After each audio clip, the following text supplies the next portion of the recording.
The mouse of the day is Photography Phil, and he's a pro with the camera, guys. He's actually the mouse that taught me everything I know about mouse photography and the reason that mouse of the day is possible. Don't forget to smash like on this video, guys, and subscribe. And also, if you want to get some of your own mouse of the day trading cards just like this, go to the first link in the description or awesomecheesemouse.com. Photography Phil is more than just a skilled mouse with a camera. He's an artist who can capture the story of a mouse's life with a single shot. Each image as detailed as the heartfelt stories told behind each photo. His portraits aren't flashy or staged, they're real moments frozen in time, showing mice in their element, doing what they love most. When I look at Phil's work, I can feel what it means to be that mouse, to have that life. It's a skill that I always wanted to learn, photography. One day I decided to introduce myself to Phil. I find Phil snapping photos in the town square, catching candid photos of mice going about their day. I clear my throat, trying to keep the nervousness out of my voice. Mr. Phil, I say, I'm Riley, and I'd love to learn from you. I want to take photos that tell stories just like you do. Well, Riley, photography is not just about taking photos, he says, his tone friendly but serious. You have to see beyond the surface to capture something about the subject that others might miss. Are you ready to try that? Yes, I say without hesitation. I want to show others the life behind each mouse. I want to tell the stories through a single shot. Phil's smile widened. All right, if you're serious, meet me here at dawn tomorrow. We'll start with the basics. The next morning, I'm at the square before the sun is even up. Camera in paw, feeling more eager than ever. Phil arrives shortly after, chuckling when he sees me ready and waiting. He begins by teaching me how to frame a shot, explaining that a photo's composition can make all the difference. Think about what you want to say with each picture, he tells me. Do you want to show the whole scene or just one tiny detail? Do you want the background to tell part of the story or just the face of the mouse? Every word feels like a key, unlocking new ways of seeing things I'd never noticed before. With Phil's guidance, I start to understand the importance of light, shadows, and timing. He takes me around the market, showing me how to catch little moments, a baker sprinkling flour, a mouse picking out fresh cheese, mice laughing over a shared treat.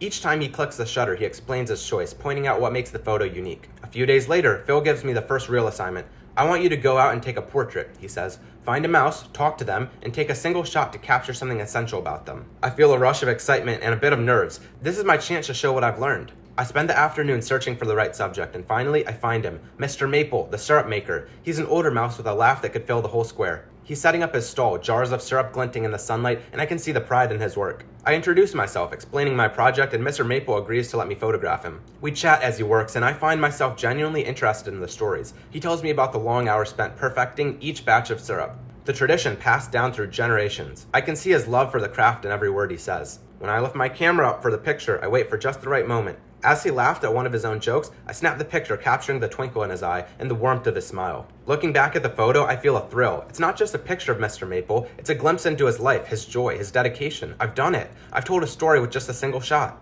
Back at the studio, Phil examines the photo closely, nodding as he studies it. Not bad, Riley, he says, his voice approving. You've captured something real here. You took the time to understand your subject, and it shows. I feel a surge of pride, but Phil isn't done. Now, let's take it a step further, he says. What if we started a project called Mouse of the Day? Each day you capture a single mouse in town, taking one photograph and write a short story to go with it. We could post it on a bulletin board in the town square for everyone to see. I imagine a collection of photos, each one telling a story of a different mouse in Mousetown, all displayed together for the community to see. I'd love that, I say, feeling the excitement build. Every mouse has a story worth sharing, and with Mouse of the Day, we could show everyone just how truly unique they are. Phil grins, clearly pleased. Good, we'll start tomorrow. And remember, Riley, each mouse you meet is trusting you with their story, so treat it with care. The next morning, I arrive at the bakery to photograph Miss Willow, a mouse who had baked bread in Mousetown for longer than anyone could remember. When I step inside, I find her dusted with flour, her paws working rhythmically as she kneads a batch of dough. Her movements are careful, practiced, and there's a soft smile on her face. I introduce myself, explaining Mouse of the Day and how I'd like to capture her story.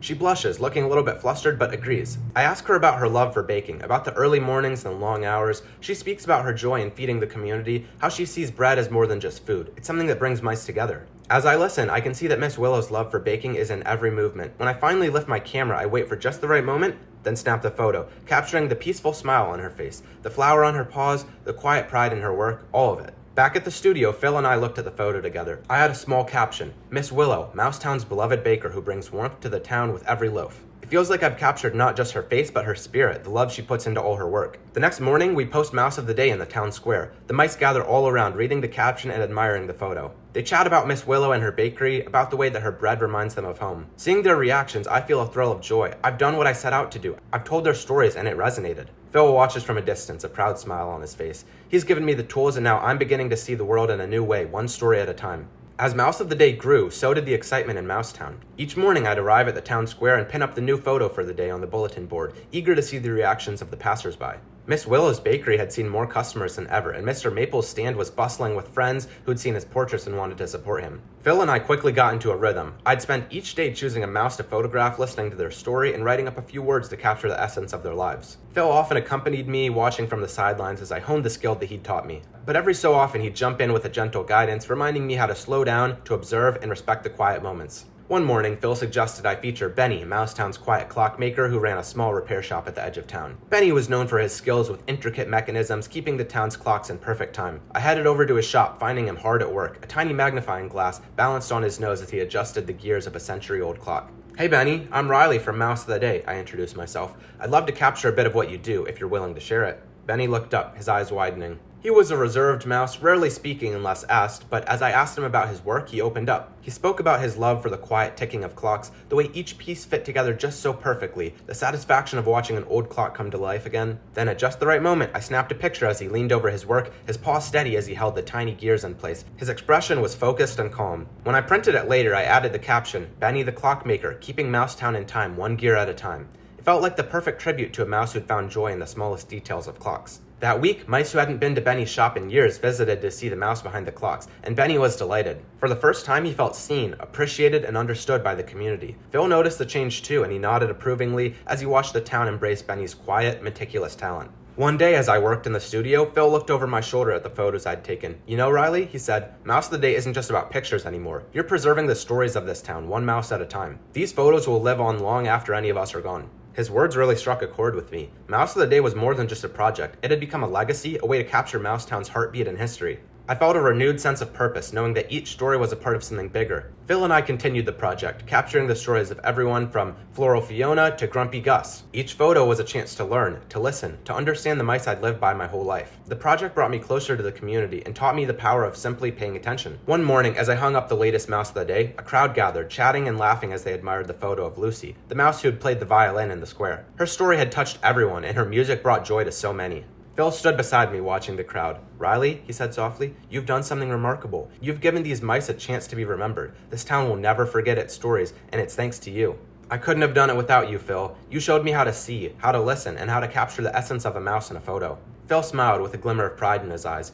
"Maybe so, but the vision was yours. You took it and made it something special. Mouse of the Day is yours, Riley, and it will be here for a long, long time." As I looked around at the mice gathered in the square, I felt a sense of accomplishment and pride. Photography wasn't just about pictures anymore or stories. It was about connecting with others, about celebrating lives in a way that could last. With each and every portrait, I knew that I was capturing a piece of Mousetown's heart, preserving the stories that made the town unique. Thanks to Photography Phil, I'd found my calling, and as long as there were mice with stories to tell, Mouse of the Day would live on, and I would share their pictures one mouse at a time. We got just over 900 Mice of the Day left. I hope you guys are in for 900 more. Do you guys mess with Photography Phil?